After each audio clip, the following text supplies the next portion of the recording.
welcome, ladies everywhere, wherever you are on the globe today. Welcome, my sisters. Rise, rise, rise, rise, rise, and be awakened and step into your power. Reclaim your power. Own yourself. Own your worth. Love who you are, and be well.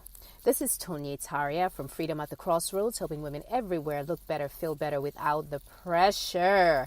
And this podcast is available on Spotify and iTunes at Freedom at the Crossroads. So make sure you tune in. If you've missed any episodes, please tune in, support, chat, discuss. This is a community of women for women, and it's all about lifting us up and empowering one another through self-care, self-love, and personal development. For those of you who do not know me, I am a women's fit lifestyle and empowerment coach and strategist. I'm also a podcaster here and a blogger. And I help women everywhere look better, feel better without the pressure of OPE, other people's expectations. And I also offer significant courses having to do with empowerment via self-care. Now, let's move on to today's topic. We're sticking with our theme for 2019, the undomesticated woman, goddess arise. And as we rise into the summer, as we move into the summer, as we're going through the spring season of awakening and enriching who we are and letting go of those shackles of OPE, other people's expectations, of breaking those cycles, breaking those chains of the altar of OPE. I'll also be dropping little teasers here and there about Huntress. And that is the persona I am having I'm having all of my women move through, all of my sisters move through, as we own who we are, as we reclaim our power, our health, and our well-being, as we refill our cups and dive deep into ourselves so that we no longer buy into the objectification of who we are as women, who we are as individuals, what our capabilities are, and so forth. So the Huntress will be coming through the summer. So stay tuned for that series of podcasts. So today we're back on the whole rant and the discussion of self-care, within the context of other people's expectations and just breaking those shackles and opening our eyes to the reality of, what women face. And women have faced these things and navigated these difficulties historically throughout the centuries, throughout the years. And then, like I had said before, and I'm going to reiterate now, it's no accident that the self-care movement has its origins in the era of the civil rights movement, the women's movement, and the anti-war movement, which was actually, all of this was a push for social justice, for equality, for self-autonomy and determination, and reclaiming and empowering ourselves.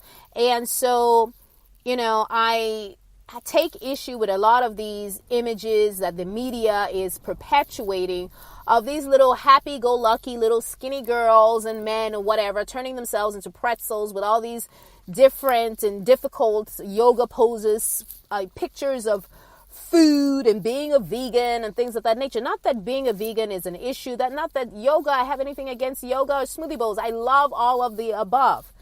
But let us be real. Let us be authentic and acknowledge the fact that, because if you do not acknowledge your current state, if you do not awaken to the current state you're in, recognize the current state that you're in, you cannot activate change. You cannot move forward. You cannot change your state. You cannot break the shackles of OPE.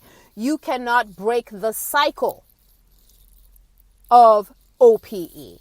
And so that's why I'm, very vocal about these things, about these images that are misleading, that are being put out there and even circulated by other people in the health and wellness industry.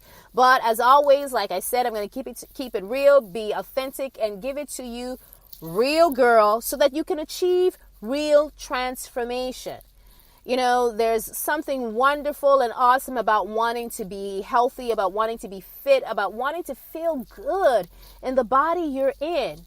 But that is not something that starts from the external. It starts from the inside.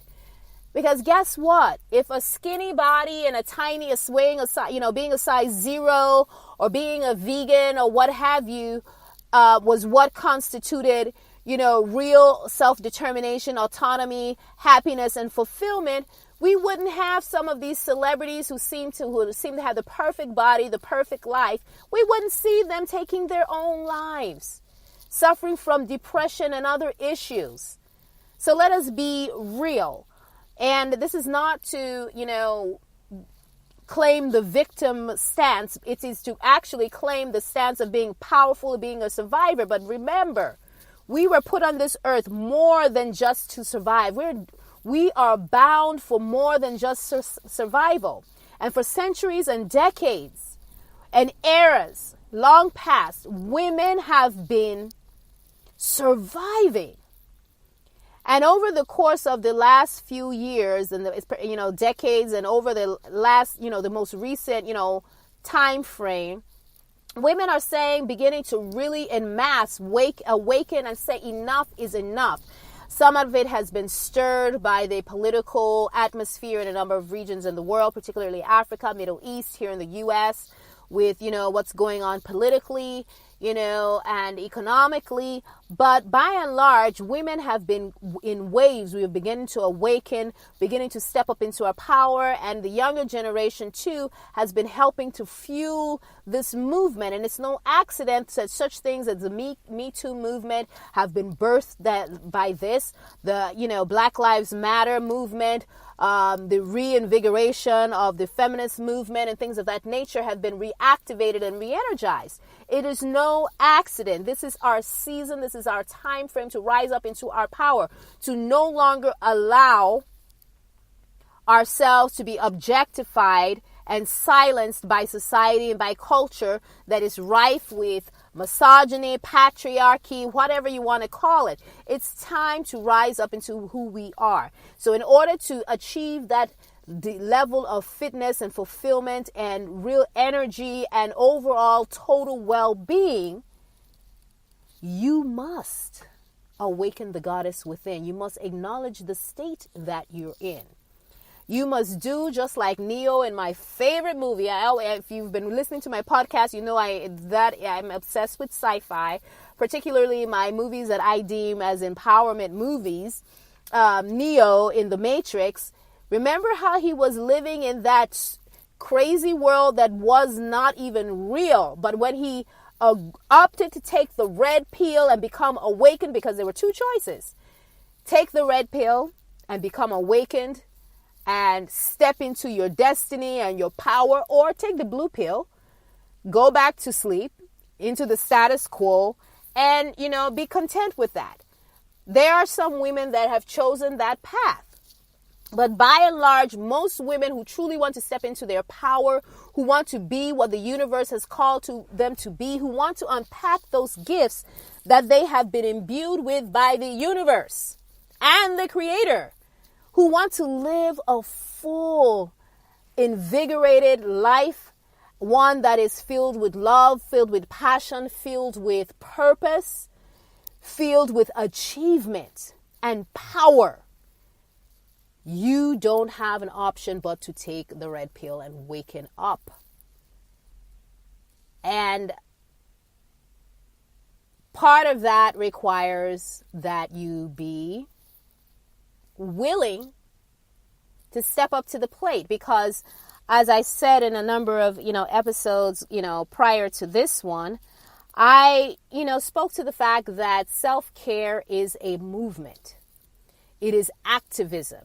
It is not something that's passive, that's superficial. It is something that requires some real internal digging, self-connecting, awareness, awakening. It requires a lot of that. When you start feeling uncomfortable with going deeper in yourself and looking at that woman in the mirror, when you find yourself loving on that cow, C.O.W., comparing other women to yourself, that's an indicator that you've got some work to be done, girl. You have been domesticated. You have been conditioned.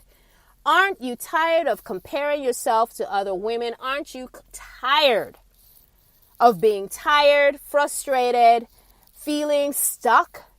All of that, those feelings of being stuck where, you're frustrated. You feel like day in, day out, you do the same drudgery every single day. You get up, you have all these tasks, you do all of them. Sometimes you finish that and you breathe a sigh of relief, and others you say, damn, I gotta add this to tomorrow's list. I just, I feel like a headless chicken running around.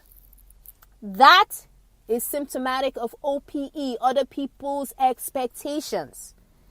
Don't you want to get off that crazy train? I know I would.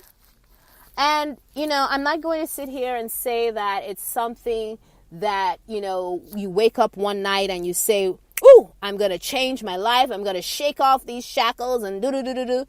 No, I understand. I've been there. It took me over 30 years of my life, one, to even recognize that I was on that crazy wheel, on that altar of OPE.